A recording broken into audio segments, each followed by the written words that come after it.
আছি, আমরা এখন আছি নোয়াখালীর একদম সমুদ্র সৈকত এলাকায়। আমাদের আসলে যদি আমরা সাগরের ঢেউটা আসলে দেখি, একদম খুব জীবন্ত এক ঢেউ, যেখানে অনেকের ধারণা যেটি কক্সবাজারকে ফেল করেছে এবং উৎসুক জনতা, উৎসুক মানুষজন এখানে ভিড় করছেন, যারা এখানকার আশপাশের যে সৌন্দর্য সেটি আসলে অবলোকন করছে।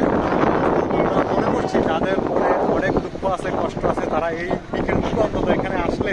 তাদের মন ভালো হয়ে যাবে এবং অনেকে যারা এসেছে তাদের মন ভালো হয়ে গেছে এমন গ্যারান্টি আমরা দিচ্ছি। এবং আশপাশে আসলে যে আজকের যে উত্তাল সাগর, এটি এখানকার দর্শনার্থীরা বলছেন যে আমরা ঠিক মনে হচ্ছে যেন কক্সবাজার রয়েছে, এবং অনেকে এটিকে মিনি কক্সবাজার হিসেবেও আখ্যায়িত করছেন।